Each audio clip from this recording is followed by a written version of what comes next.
प्रसिद्ध साहित्यकार पुष्पलता जोशी पुष्पांजलि से देवभूमि समाचार की खास बातचीत। आरटीओ रोड निकट यूनिवर्सल स्कूल 5 रॉयल एनक्लेव शिखर कुंज हल्द्वानी निवासी पुष्पांजलि आज किसी परिचय की मोहताज नहीं है। इस वीडियो में हम जानेंगे उनकी साहित्यिक यात्रा के बारे में। हमारे साथ हैं साहित्यकार डॉक्टर पुष्पलता जोशी पुष्पांजलि, जिनका जन्म गरुड़ बागेश्वर में हुआ है और इन्होंने 10 वर्ष तक प्राइवेट शिशु भारती विद्या मंदिर इंटर कॉलेज में शिक्षण कार्य किया है प्रवक्ता के रूप में, और पूर्व प्रधानाचार्य भी रही हैं। अभी तक ये 7 पुस्तकें लिख चुकी हैं और लगभग 45 वर्ष से साहित्य के क्षेत्र में कार्य कर रही हैं। हम इनसे जानेंगे कि क्या क्या इनका साहित्यिक कार्य है, कौन कौन सी पुस्तकें इन्होंने लिखी हैं। नमस्कार मैडम। नमस्कार जी, मैं सभी का यहाँ अपने इस मंच के माध्यम से और इस समाचार चैनल के माध्यम से स्वागत करती हूँ, अभिनंदन करती हूँ। मैं डॉक्टर पुष्पलता जोशी पुष्पांजलि आज आपके सामने अपने विषय के साथ ही कुछ साहित्यिक चर्चा पर चर्चा के लिए उपस्थित हुई हूँ। मैं बताना चाहूँगी आप सभी से कि शिक्षण कार्य के साथ साथ मेरी लेखनी साहित्य की ओर भी चलती रही है। मैंने अपने निजी संसाधनों से कुछ पुस्तकें भी प्रकाशित की हैं और मेरा विषय जो रहा है सामान्यतः मूलतः मैंने जब मैं कक्षा 9-10 में थी तभी से लेखन का कार्य शुरू किया था, लेकिन उस समय के आप समझ सकते हैं अपरिपक्व जो मानसिकता में जो कुछ लिखा गया सहेज कर रखा था, लेकिन कुछ चीजें जो मुझे मिली उनको भी आज मैंने अपनी प्रथम रचना मानकर अपने एक जो मेरा संकलन आया था पुष्प पल्लव काव्य संग्रह, क्योंकि मैं पुष्पलता पुष्पांजलि मेरा उपनाम है और पुष्प पल्लव मैंने नाम इसलिए दिया कि प्रकृति से मुझे बहुत प्रकृति ने लुभाया है, अपनी ओर आकर्षित किया है और उसी की छटा को देखकर मेरे मन में भाव आते थे, वही मेरी लेखनी वही मेरी चली और जो रचनाएं मैं लिखती चली गई, फिर मैंने उसको अपने पुष्प पल्लव ग्रंथ में देने की कोशिश की। इस पुष्प पल्लव काव्य संग्रह में मेरे गीत, कविताएं, रचनाएं, मेरे मन के भाव, समाज की समस्याएं, सभी कुछ है। मैंने समाज में जो कुछ अपने इर्द गिर्द पाया, देखा, वो सब इसमें मैंने लिखा है। तो पुष्प पल्लव इस काव्य ग्रंथ का जो मैंने रचित किया वो 2016 ये काव्य संग्रह है और मेरा सौभाग्य रहा कि जो हमारे कुलपति महोदय नैनीताल कुमाऊं विश्वविद्यालय के, आज हमारा दुर्भाग्य यह है कि मेरे मध्य नहीं है, हमारे मध्य समाज के मध्य नहीं है, लेकिन वो अपना आशीर्वाद मुझे इस पुस्तक में दे के गए हैं। और सबसे बड़ी बात कि मरते अंत तक उन्होंने मुझे मेरी इस पुस्तक या मेरे भावों के लिए मुझे याद किया था और मुझे आशीर्वाद दे गए थे कि पुष्पलता जी आपको अपनी कलम नहीं रोकनी। मैं चाहती हूँ मैं लिखती रहूँ, मैं करती रहूँ, लेकिन कुछ समस्याएं सामने आती हैं। मेरे लेखन के द्वारा जो लिखी गई पुस्तकें हैं, मेरे पास कहना चाहिए कई पुस्तकों का, जो मैंने 7 पुस्तकें लिखी हैं, उन पुस्तकों का अंबार मेरे घर पर लगा है और कुछ मैंने स्वतः ही दी हैं समाज को और कुछ यहाँ हमारे हल्द्वानी नैनीताल जनपद के जो स्कूल हैं उन्होंने अपनी लाइब्रेरी के लिए ली हैं, जिसमें यूनिवर्सल स्कूल चिर परिचित प्रसिद्ध स्कूल जोशी जी का मैं धन्यवाद देना चाहूँगी। प्रधानाचार्य जो वहाँ के मैनेजर भी हैं, मैनेजमेंट है पूरा, उन्होंने मेरे इसकी कृतियों की 10 और किसी की 20 इस तरह पुस्तकें अपनी लाइब्रेरी में भी लगाई हैं, 1-2 अन्य विद्यालयों में गई हैं, लेकिन मैं चाहती हूँ इसका लाभ बच्चों तक, समाज तक पहुँचे। तो मैं इसलिए कुछ बताना चाहती हूँ कि ये जो पुस्तक है इसकी मेरी जो प्रथम रचना मैं मानती हूँ, मेरे पत्रों में प्रकाशित हुई थी और होती रहती हैं, अभी भी अनवरत मेरी आती हैं। जितने भी प्रतिष्ठित समाचार पत्र हैं, अमर उजाला, दैनिक जागरण और यहाँ तक कि वहाँ के लोकल अमृत विचार, हिंदुस्तान, और सौभाग्य रहा कि विवाह के पश्चात कुछ वर्षों बाद मुझे राजस्थान जाना पड़ा। राजस्थान में जयपुर में जो आपका देखते हैं प्रसिद्ध पत्रिका है राजस्थान पत्रिका में भी, वहाँ कोई संपादक महोदय हमारे हम कहना चाहिए मेरे सौभाग्य से उसी पास पड़ोस में मिल गए।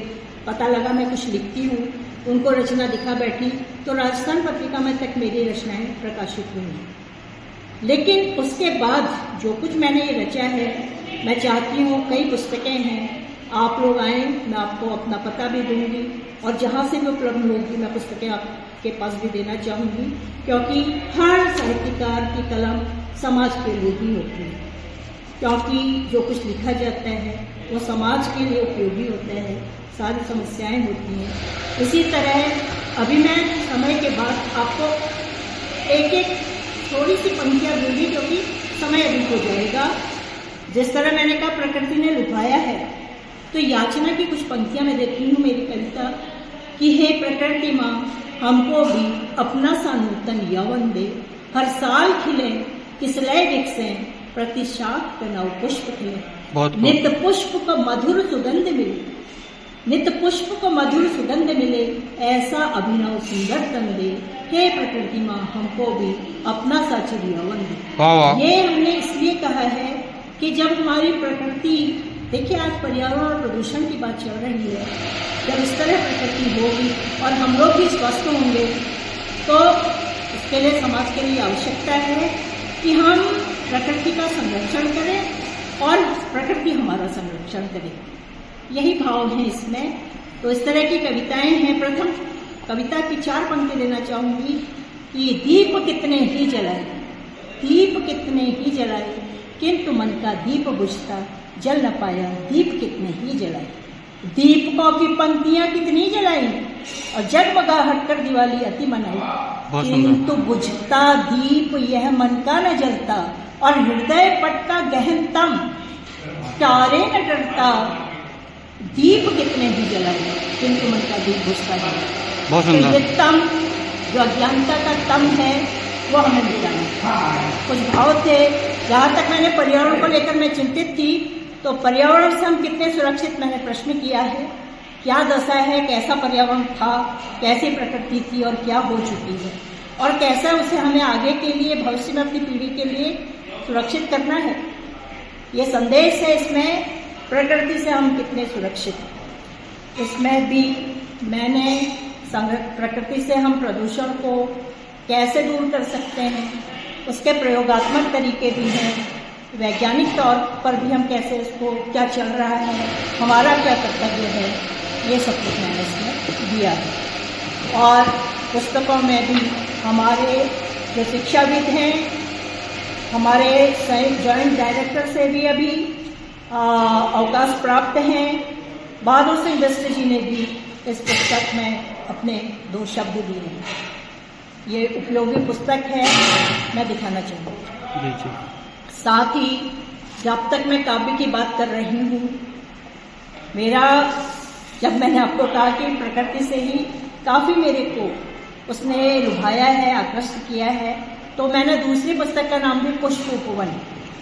थोड़े से भाव जब पल्लवित हुए, पल्लव पुष्प पल्लव के बाद पुष्प को उपवन का आकार देने के लिए इसमें भी मेरे गीत, छंदबद्ध कविताएं, क्षणिकाएं, छंद मुक्त और छंदबद्ध दोनों ही हैं।